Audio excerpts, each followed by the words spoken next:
Welcome everyone! In this video, we are in the Great League, showcasing some more fun battles featuring Galvantula. Galvantula is always a super solid pick for the Great League. One of the very few electric types that are actually viable and can actually do some things in the Great League. And it's been quite some time since I've featured Galvantula on this channel, so I figured why not give an updated showcase of what Galvantula can do in the Great League. And it's so effective just because of its unique typing of bug and electric. Guys, there are a lot of water types in the Great League. There are a lot of psychics and darks also in the Great League, which makes Galvantula very powerful. It will be the lead on this team. And also on this team, we've got good old Sableye. Sableye on the safe swap, the best safe swap in the Great League. I don't think there is any denying that, guys. I have a hard time naming a better safe swap than Sableye. And that is just because it is able to pressure shields as an XL. It does have a little bit more bulk than the non-XL version, which allows it to hang in the battle that much longer. And it has very good coverage, particularly in its purified form, because you get the exclusive attack of Return, which allows you to hit for neutral damage on just about everything in this meta, with the exception of the steel types and of course the ghost types. And for those, you've got foul play with stab, which is why Sableye is so powerful, as well as Jellicent in the back to close the game strong. I wanted to add some bulk to this team, and you definitely get that with Jellicent.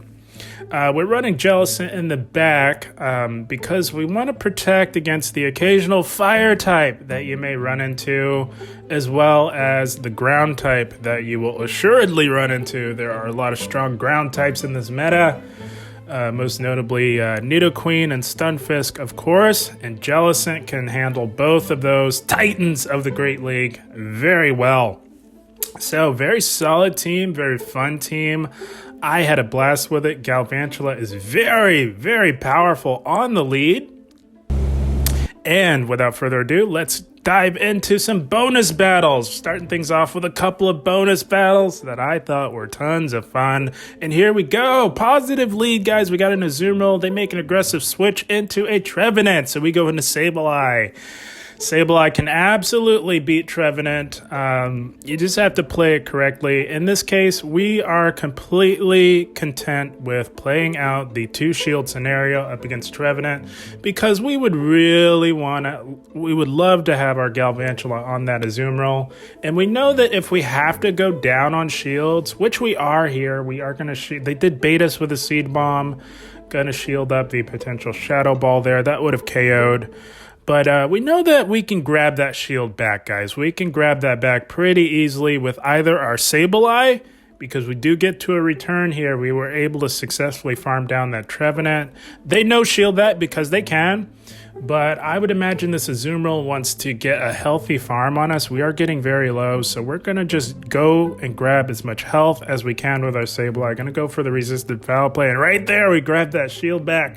I knew that we could get that shield back with either our Sableye or our Galvantula. We know that this Azumarill is absolutely loaded on energy, but we also know that we can tank one of any move that this Azumarill will throw. They choose to go Polywrath as they make an aggressive play into a Drapion. So things are getting a little tricky here, guys.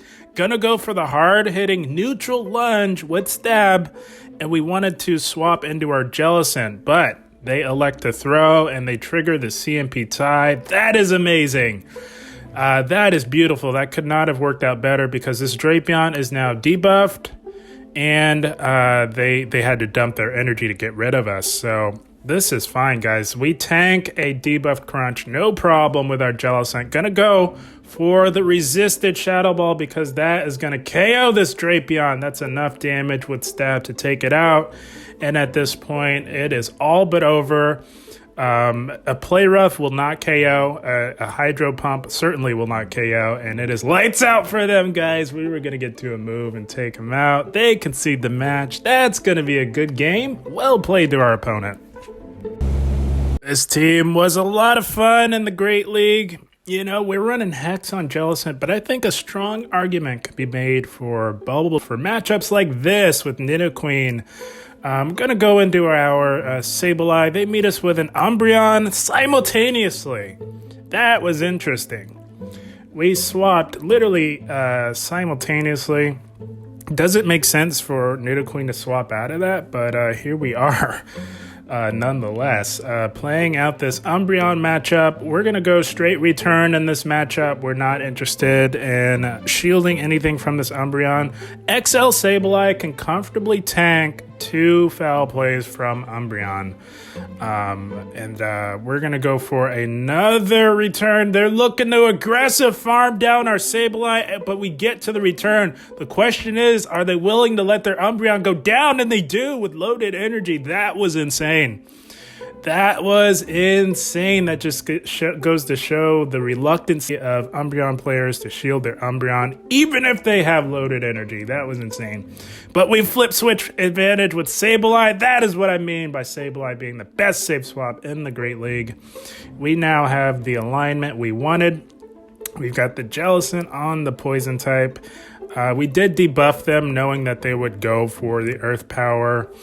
But we're going to go for another Bubble Beam because this Nidoqueen's getting very low, and we would like to load up on energy, but they're not going to let that happen. They go into a Scrafty, and this is looking pretty good for us.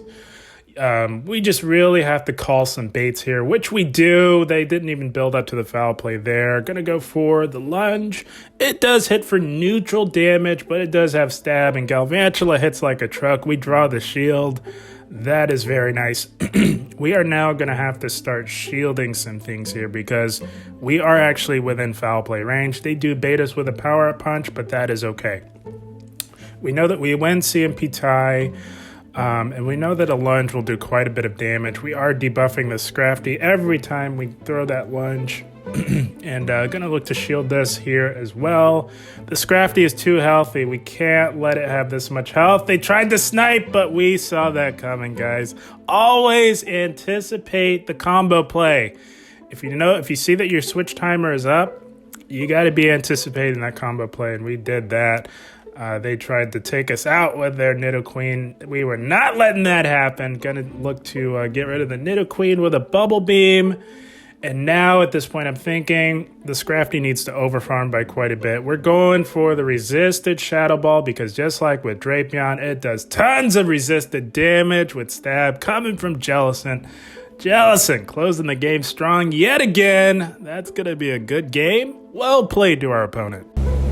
Had to start things off with some super fun bonus battles as we move into the featured set of the video. We are met with an Alolan Marowak. So this is obviously an awful lead for us. Going to go into Sableye. Sableye is actually a solid answer to Alolan Marowak, and they meet us with a Shift Tree. So we did get well ahead on energy, guys. We are going to take full advantage of that. Playing Shift Tree myself, I know that a lot of people take advantage of Shift Tree not being bulky and like to bait. They might be thinking that, but they were wrong, guys. We sent that Shift Tree packing with a return that was amazing, guys, as they farm us down. That's the beauty of Sableye, guys. I can't say that enough. Sableye on the safe swap is amazing. We were able to flip switch advantage yet again, getting the alignment we absolutely needed.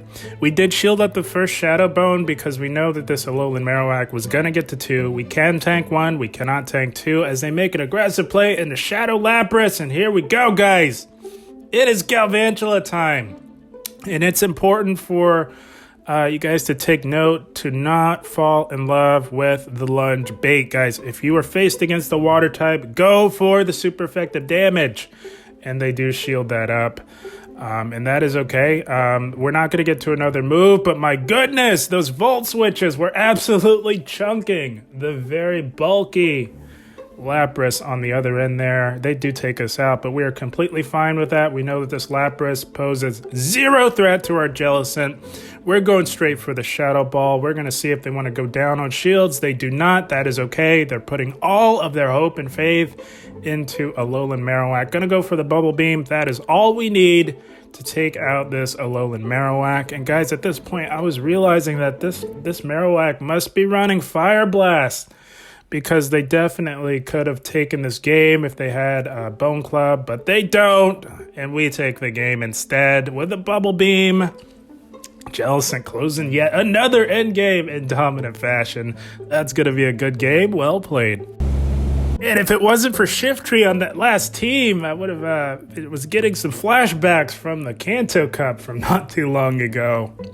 Very interesting team on that last one, but here we go. We've got a Venusaur lead. Decent lead for Galvantula, guys. We can hit this Venusaur for heavy neutral damage with our lunges. They, of course, are resisting our fast move pressure with their grass typing, but we are also resisting theirs with our bug typing. And we get, so Venusaur's cycle is 6, 6, and 5. We do get 2 hour moves at the same time, but we win CMP tie. So that is worth noting. Gonna go for another lunge, getting off yet another debuff and really threatening to KO this Venusaur. They do shield, so we are going to return the shield in kind. This is their second 6 cycle. The next is 5. So we're going to go into Sableye, and they meet us with a Dugong. Some more Kanto action in the Open Great League. You love to see it. Gonna go right for the foul play. We did get ahead on energy here. We don't intend on shielding anything from this Dugong because we don't have to. We can tank the Icy Winds, no problem. And just gonna look to get to another foul play and really pressure them to shield.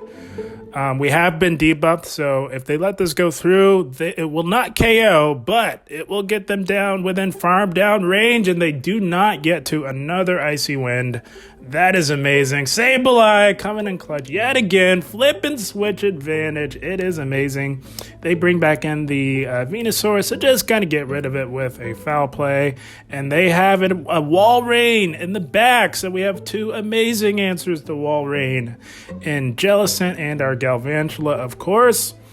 But Wall Rain is an absolute monster, so we're not showing any mercy here. We're going for the Shadow Ball, and we're going to aggressive swap into Galvantula to force them to throw some energy, but they wanted to go for the aggressive farm down. We go for the discharge, and I think that they knew that it was over. There was not a whole lot that Wall Ring could have done, so they let it go down. That's going to be a good game. Well played. So as you can see, this team was quite formidable in the Open Great League. It was quite powerful, guys, and here we go. We got a Shadow Polywrath on the lead. You don't typically see Shadow Polywrath in the Open Great League, but this is obviously an amazing lead. And in this case, again, this is another case where you don't want to fall in love with the lunge bait. A lot of people would just bait with the resisted lunge. Falling in love with that debuff, it's not worth it, guys. You go for that super effective damage on these water types, and this Polywrath is staying in on a terrible lead like this. That makes me think that something in the back is weak to Galvantula, so we make the play into Sableye, and they meet us with a Grand Bull, a Shadow Grand Bull. 1 charm takes us out, but that's okay. Another case where you don't go for the resisted lunge to get that debuff. You go for that hard-hitting damage with stab, and we do. We take out the Grand Bull. That was amazing. And they've got a Frostlass left, so getting pretty tricky here. Funny enough, all 3 of these Pokemon resist our lunge, so that was quite funny to see. They did tank the discharge, so that's nice. We now have a very nice health advantage on this Frostlass. The question is, are they going to go straight for that Shadow Ball? And they do. That's an amazing shield. That would have basically one-shot us, and that was a good call there. That was amazing. That could have made or break the game. We called it correctly there. They do shield up our Bubble Beam, but because we got that debuff off, this Shadow Ball will not do nearly as much as it would have. And they make an aggressive play into Polywrath to clear that debuff. but it is just about over. All we need is a resisted Bubble Beam to take out that Polywrath. And oh no, they went down to a Hex. Even watching it back, I still thought that they had swapped out, but they didn't. Good game, well played. Galvantula has always been a solid lead in the Great League.